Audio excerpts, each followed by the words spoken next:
오늘 저희들이 함께 나눌 말씀은 요한복음 4장 14절부터 24절까지 말씀입니다. 요한복음 4장 14절부터 24절까지 말씀입니다.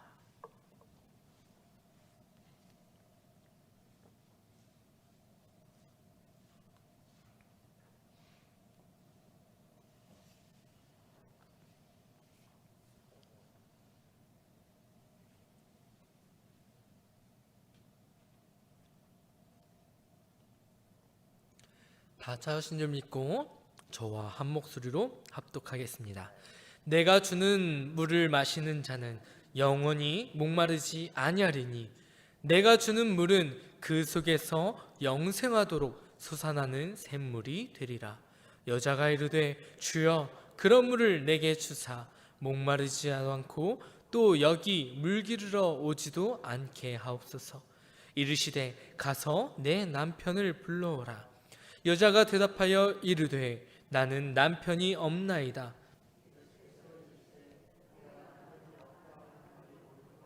너에게 남편 5이 있었고 지금 있는 자도 내 남편이 아니니 내 말이 참되도다. 여자가 이르되 주여 내가 보니 선지자로소이다. 우리 조상들은 이 산에서 예배하였는데 당신들의 말은 예배할 곳이 예루살렘에 있다 하더이다. 예수께서 이르시되 여자여 내 말을 믿으라. 이 산에서도 말고 예루살렘에서도 말고 너희가 아버지께 예배할 때가 이르리라. 너희는 알지 못하는 것을 예배하고 우리는 아는 것을 예배하노니 이는 구원이 유대인에게서 남이라. 아버지께 참되게 예배하는 자들은 영과 진리로 예배할 때가 오나니 곧 이때라. 아버지께서는 자기에게 이렇게 예배하는 자들을 찾으시느니라. 하나님은 영이시니 예배하는 자가 영과 진리로 예배할지니라. 아멘. 여기 계신 우리 성도님들은 속된 말로 땡 잡았습니다. 예배가 무엇인지, 어떻게 하면 은혜 받는지 오늘 깨닫게 되는 놀라운 은혜가 임하게 될 줄 믿습니다. 그런데 그것을 땡 잡았다라고 표현하지 않으면 무슨 표현이 있겠습니까? 오늘의 말씀이 우리 성도님들에게 꼭 은혜가 되어지고 또 도전받기를 간절히 소망합니다. 오늘의 말씀의 제목인 이 호기심이라는 단어를 사전에서 찾아보게 되면 새롭고 신기한 것을 좋아하거나 모르는 것을 알고 싶어 하는 마음이라고 정의가 되어 있습니다. 인간의 역사를 보았을 때 인간은 시간이 흐르면 흐를수록 발전해 왔고 21세기를 살아가고 있는 오늘 불과 100년 전과 비교해 봐도 너무나 큰 발전을 이루어 왔습니다. 그런데 그 발전에 대한 밑바탕이 바로 호기심에서 시작되었다라는 거예요. 이러면 어떻게 될까? 이렇게 섞으면 무엇이 나오지? 여기는 과연 어디일까? 이렇게 했더니 이게 나오네? 이렇게 호기심을 갖고 났더니 계속해서 발전이 이루어졌다는 거예요. 오늘 말씀에 나오는 이 이름 모를 사마리아의 여인의 호기심으로 인하여서 예배에 대한 정의가 확실하게 됩니다. 그런데 우리 성도님들은 오늘의 말씀, 이 말씀을 볼 때 뭔가 이상하다라는 것을 느끼지 못했는지 한번 돌아봤으면 좋겠어요. 내용을 볼 때 내용에 대한 전개가 조금 독특해요. 이상하다라고 표현을 해야 될까요? 지난 시간에 어떤 말씀을 나눴었죠? 예수님께서 다른 유대인들처럼 빙 돌아서 갈릴리로 가실 수도 있었을 텐데 굳이 사마리아 땅을 지나가셨습니다. 그 이유가 바로 이 여인을 만나기 위해서다라는 것이죠. 4절 말씀을 보면 사마리아 땅을 통과하여야 되겠는지라 라고 말씀하고 계십니다. 예수님께서 이 여인을 만나 주셨듯이 우리에게 찾아와 만나 주셨듯이 우리 역시 이러한 마음을 본받아 복음을 전하며 살자. 그러면서 영원한 삶, 영원한 생수를 갈망하며 살자라고 제가 지난 시간에 이야기를 했습니다. 예수님께서 이 여인에게 물을 달라라고 말씀하시며 마르지 않는 그 물에 대한 이야기를 하시는데 영원한 생수를 너에게 주겠다. 그런데 뜬금없이 오늘의 말씀을 보면 그 뒤에 이 여인의 남편에 대한 이야기가 나옵니다. 나에게 영원한 물을 주세요라고 하였을 때 예수님께서 남편을 불러오라 라고 말씀하셨다라는 거예요.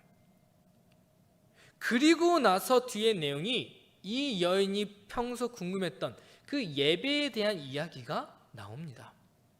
우리 조상들이 이 산에서 예배하였는데 대대로부터 이 산에서 예배하게 되었는데 당신들은 예루살렘에서 예배를 드리더라. 그것이 맞다더라. 그런데 어느 곳에서 예배를 드리는 것이 옳은 것인가? 사실 이 질문 안에는 평소 궁금했던 그 호기심과 더불어 예수님을 떠보는 질문이었죠. 당신이 정말 나에 대한 것을 알고 있다면, 당신이 정말 참된 선지자라고 한다면 나에게 해답을 주세요.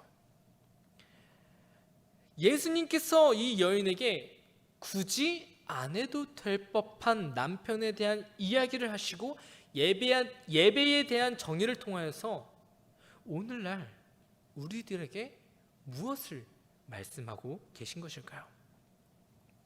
제가 지난 설교 때 이 여인에 대해 이렇게 이야기를 했었어요. 우리가 흔히 알고 있는 이 사마리아 여인은 5명의 남편을 두었기 때문에 이 여인이 부정한 여인이다 라고 우리가 흔히 생각할 수 있지만 신명기에 나오는 그 간음에 대한 내용, 간음을 했을 시 남녀를 성문으로 끌고 가 돌로 쳐 죽여라 라는 그 내용을 보았을 때 이 여인이 과연 간음해서 남편을 만났던 것은 아니었을 것이다 라고 추측해 볼 수 있다라고 이야기를 했었습니다. 그리고 두 번째, 이혼에 대해 생각해 볼 수 있죠. 과거 우리나라 조선시대에 칠거치약 7가지 사항 중에 하나를 범하면 아내를 버릴 수 있도록 하는 그 칠거치약이 있었는데 그것과 비슷하게 이스라엘에서도 이러한 일이 행해져 왔다라는 거예요. 성경을 보면은 이혼 증서는 남편이 써주게 되었잖아요. 그래서 추측하기로는 이 여인이 부정해서가 아니라 남편을 잘못 만났기 때문이다 라고 학자들은 추측하기도 합니다.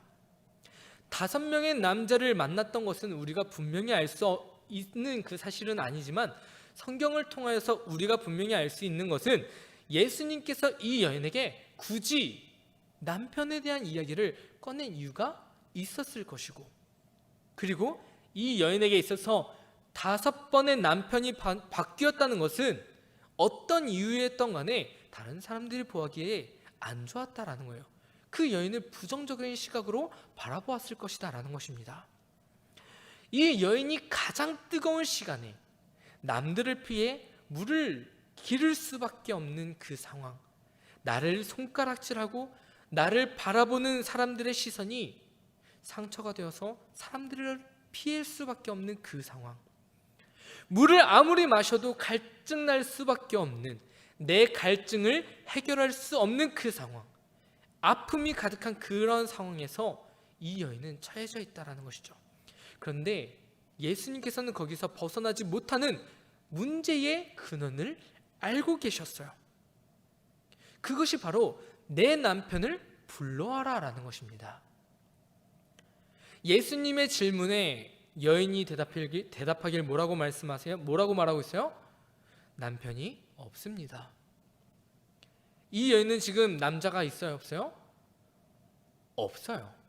같이 사는 남자는 있었지만 그는 남편이 아니다라는 거예요. 근데 예수님께서는 거기다 대고 뭐라고 말씀하세요?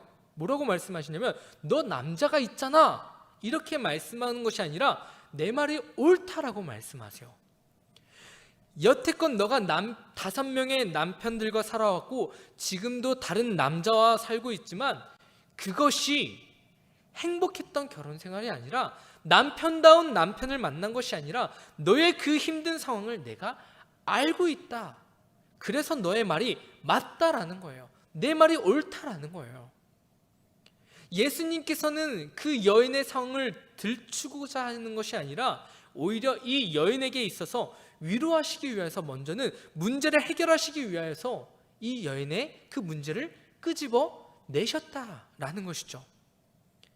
이 대답을 듣고 나서 이 여인에게 무언가 심적인 변화가 생깁니다. 예수님을 바라보는 시각이 바뀌게 돼요. 우리나라 번역으로는 사마리아 여인과의 그 대화에서 예수님을 지칭하는 단어로 당신은 또 주여라고 말하고 있지만 영어 성경을 보면은 주여가 아니라 남자를 지칭하는 말로 나타나게 됩니다. 당신이라고 표현할 수 있는 단어로 말을 하고 있어요. 그런데 이제는 예수님을 당신은 진정한 선지자다라고 말하고 있다라는 거예요.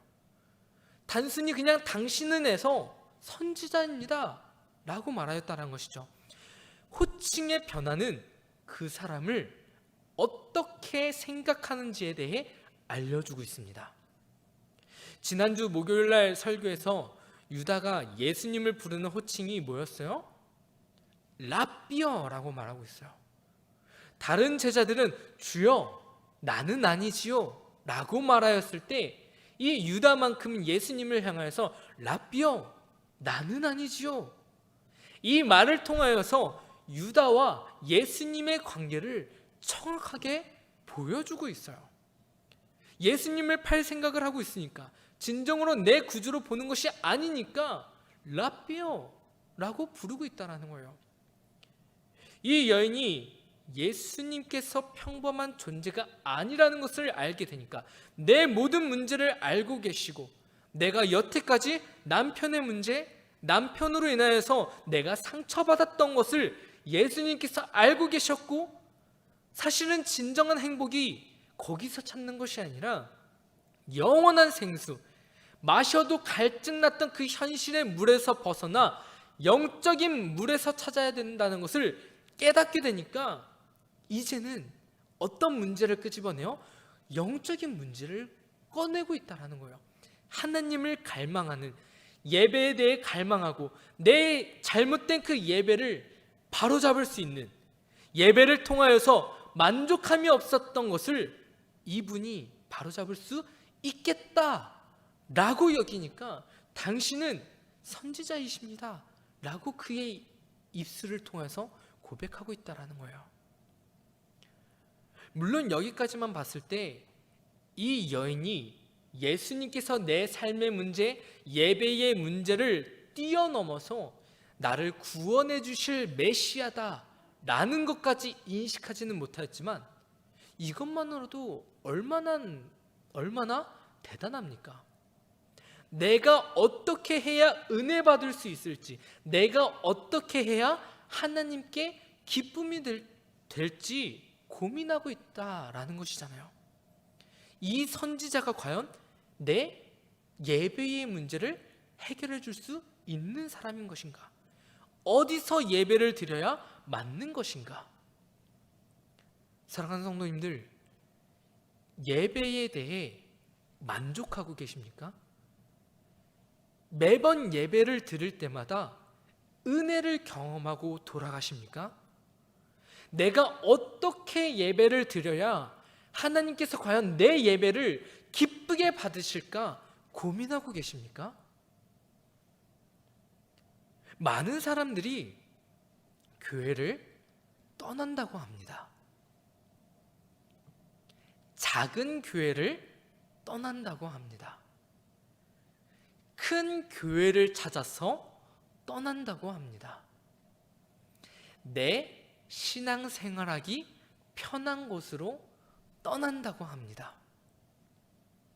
부끄럽지만 성도님들만의 문제가 아니라 목회자들도 동일한 문제를 가지고 있다고 합니다. 목회자들은 큰 교회에서 더 나은 조건, 더 나은 환경을 위하여서, 내 경력을 위하여서 떠난다고 합니다. 나 이런 대형 교회에서 몇 년 동안 있었어. 세상으로 따지자면 스펙을 위하여서죠. 성도님들은 나 어느 대형 교회 집사야, 어느 교회 권사야, 어느 교회 장로야 라고 내비치기 위하여서, 또는 큰 교회에 가야지만 은혜 받을 수 있다라고 생각하기 때문에 악기들도 많고 싱어도 이렇게 쫙 서면서 거기서 찬양 드려야 은혜를 받을 줄로만 알 수 아는 그러한 예배 시간, 큰 교회의 담임 목사님이 설교하면 무언가 다를 것만 같은, 그것이 아니라면 아무도 터치하지 않고 그냥 교회만 왔다 갔다 하는 내 신앙생활하기 편하기 위해서 교회를 떠난다라는 거예요. 사마리아 여인이 말하고 있는 것이 바로 이거예요. 어디서 예배를 드리는 것이 옳으니까, 이 말은 결국 오늘날 우리에게 하고 있는 질문이다라는 것이죠. 그 말에 대해 예수님께서 뭐라고 말씀하고 계세요? 21절 말씀, 예수께서 이르시되 여자여 내 말을 믿으라. 이 산에서도 말고 예루살렘에서도 말고 너희가 아버지께 예배할 때가 이르리라. 예배의 장소가 문제가 아니다라는 거예요. 예배는 대상의 문제다라는 거예요. 그 대상이 누구예요? 아버지. 예배는 아버지께 드리는 것이다. 큰 교회에 가야지만 하나님이 있는 것도 아니고, 강남같이 화려한 곳에 가야 하나님이 있는 것도 아니고, 인터넷에 유명한 목사님이 계신 그 교회에만 하나님이 있는 것도 아니고, 내가 지금 있는 이곳, 내가 예배드리는 그곳이 바로 하나님께 예배드리는 곳이다라는 거예요. 덧붙여 22절 말씀에서 뭐라고 말씀하세요? 함께 읽어볼까요? 22절 말씀입니다. 시작. 너희는 알지 못하는 것을 예배하고 우리는 아는 것을 예배하노니 이는 구원이 유대인에게서 남이라. 너희는 알지 못하는 것을 예배하고 있지만 우리는 알고 있는 것을 예배한다라고 말하고 있어요. 사마리아인들은 예배를 드리고 있지만 놓치고 있었던 것이 있었어요. 그것이 뭐예요? 절대적인 진리였어요. 그 진리가 뭐예요? 구원을 주시는 분, 메시아가 이 땅 가운데에 올 것이라는 것은 유대인들은 알고서 믿음 생활을 하였어요. 그것을 기대하며 소망하고 있었어요. 그런데 사마리아인들은 오래전부터 그것을 잊고 살아왔어요. 그러다 보니 누구에게 예배드리는지를 정확히 모르고 있어요. 예배의 대상이 누구인지 정확히 모르고 있어요. 그러다 보니 그들 스스로가 우상을 만들게 되고 그들의 우상을 향해 예배드리고 있었다라는 거예요. 사마리아인들이 가지고 있는 문제가 바로 이거예요. 이 여인에게서 가지고 있는 문제가 바로 이거예요. 예배의 대상을 모르고 있으니까 그 만족함을 어디서 찾으려고 해요? 세상에서 찾으려고 해요. 남편에게서 찾으려고 해요. 그러다 보니 그것이 찾아져요, 안 찾아져요? 안 찾아져요. 만족함을 얻을 수가 없어요. 이 여인이 예배에 대한 회복이 있고 만족함이 있었다면 계속해서 남편을 찾는 것이 아니라 하나님만을 찾았을 거예요. 그런데 그것이 세상에서의 만족에서 찾으려고 하니까 오히려 주변 사람들에게 비난만 받게 돼요. 상처만 쌓여져 가게만 돼요. 이 세상에서 우리를 만족시킬 수 있는 것은 단 한 개도 없습니다. 마치 신기루인 것 마냥 있는 것처럼 보이지만 실상 그것을 들여다보면 우리를 만족시킬 수 있는 것은 단 한 개도 없어요. 그런데 우리는 무엇을 향해 쫓아가고 있어요? 헛된 것을 쫓으며 그것을 향해 최선을 다해 살아가고 있어요. 세상 사람들이 중요하게 여기는 것들을 우리는 쫓으며 살아가고 있어요. 최근에 이런 기사를 보게 되었어요. 어머니가 피켓을 들고 아파트 내에서 시위를 하고 있는데 그 내용을 보니까 아들이 로또 1등 40억 원에 당첨되니까 아들이 자기를 버리고 도망갔다라는 거예요. 이것만 보았을 때 많은 인터넷에서 그 아들을 향해 얼마나 비난하고 욕을 하는지 몰라요. 근데 알고 보니까 이 아들이 로또 1등에 당첨되고 나서 어머니에게 30여 평의 그 좋은 아파트를 사주면서 이 어머니에게 말하길 다른 동생에게 절대로 말하지 말라 라고 하였는데 이 엄마가 동생들, 딸들에게 그것을 말했나 봐요. 딸들이 배가 아파요, 안 아파요? 그때부터 오빠 집에 찾아가고 오빠는 동생들을 피해 이사 갔더니 또 어떻게 또 귀신같이 그것을 알아냈는지 오빠에게 찾아가서 오빠가 그 집문을 열어주지 않으니까 이제는 매제들까지 동반해서 찾아와서 오빠를 향해 협박하고 하다못해 이제는 딸들이 그 피켓을 만들어주면서 엄마 이거 들고 서 있어. 그렇게 엄마가 그 아들이 사는 아파트 내에서 피켓을 들고 있었던 거예요. 헛된 것을 쫓으며 살아가려고 하면 이렇게 되는 거예요. 무엇이 중요한지 모르잖아요. 교회도 마찬가지예요. 우리가 하나님께 진정으로 예배드리지 아니하고 우리가 교회 열심히 옮겨다니며 예배드려 봐요. 내 마음의 문제, 내 중심의 문제가 해결되지 않는데 무엇이 우선인지 모르는데 어디서 예배를 드리건 본질적인 문제가 해결되지 않는데 어떻게 내 마음 가운데에 은혜가 있겠어요? 기쁨이 있겠어요? 소망이 있겠어요? 거기에 하나님이 제대로 있으시겠어요? 하나님은 누구를 찾으시는데요? 23절 말씀을 보면은 아버지께 참되게 예배하는 자들은 영과 진리로 예배할 때가 오나니 곧 이때라. 아버지께서는 자기에게 이렇게 예배하는 자들을 찾으시느니라고 말씀하고 계세요. 어떤 사람들을 찾으시고 계신데요? 영과 진리로 예배하는 자들을 찾으시고 계신데요. 육신이 왔다 갔다 하는 것이 아니라 영이 왔다 갔다 하는 것이 아니라 올바르게 하나님만을 바라보고 하나님만을 찾는 자에게 하나님께서도 찾으신대요. 그때 은혜가 주어진대요. 이것은 교회를 옮기고 뭐 이런 것을 떠나서 여기에서 예배드리고 있는 모든 성도님들, 저도 마찬가지고 우리 성도님들에게도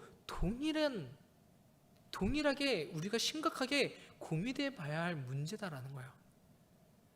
나는 과연 육신은 여기 있지만 영은 올바르게 하나님만을 바라보고 있는 것인가? 내 영이 올바르게 하나님께 예배드리고 있는 것인가? 오늘 우리가 읽은 이 말씀에서는 이 여인의 변화에 대한 이야기가 없지만 이 여인이 그리스도가 내 앞에 계신 줄 깨닫게 되니까 삶에 변화가 생기게 돼요. 그 뒤에 말씀을 보면 자신의 인생에 풀리지 않았던 문제가 풀리게 돼요. 지금까지 만족하지 못했던 내 삶에 변화가 생기게 돼요. 그러니까 자연스럽게 내가 가지고 있던 상처가 회복되어지게 되고 참된 예배자가 되어집니다. 내가 경험하였던 예수 그리스도를 자신에게 손가락질하고 비난했던 사람들에게 복음을 전하였어요. 그랬더니 어떻게 되냐면 동네가 변화하는 놀라운 역사가 이루어지게 됩니다. 사랑하는 성도님들, 내 인생의 문제에 있어서, 내 신앙의 문제에 있어서 우리는 다시 한번 되짚어볼 필요가 있어요. 과연 나는 무엇에 중점을 두고 살고 있는 것인가? 하나님의 자녀로서 올바르게 예배하며 살아가고 있는 것인가? 아니면 내 삶의 문제를 해결하기 위해서 내 뜻대로 행하고 있는 것인가? 내 신앙의 문제를 해결하기 위해서 내 방법대로 행하고 있는 것인가? 참된 예배는 예배하는 대상이 누구인지 분명하게 알아야 하고 그 대상을 향해 온 마음과 정성을 다해 드리는 것입니다. 그랬을 때 우리에게 예배에 기쁨이 있는 것이고 즐거움이 있는 것이에요. 내가 예배하는 자가 되니까 내 삶에 변화가 있는 것입니다. 그 무엇도 우리를 만족시킬 수 있는 것은 없습니다. 오직 예수 그리스도 한 분뿐이에요. 오늘의 결론 24절 말씀을 함께 읽어볼까요? 24절 말씀 시작. 하나님은 영이시니 예배하는 자가 영과 진리로 예배할지니라. 다시 한번 읽어볼까요? 시작. 하나님은 영이시니 예배하는 자가 영과 진리로 예배할지니라. 아멘. 오늘의 말씀을 기억하면서 내 신앙을 돌아보면서 예배가 회복되어지길 소망하며 내 마음이, 내 시선이 오직 하나님만을 바라보며 나아갈 수 있도록 다짐하는 저와 우리 성도님들이 되시기를 간절히 소망합니다.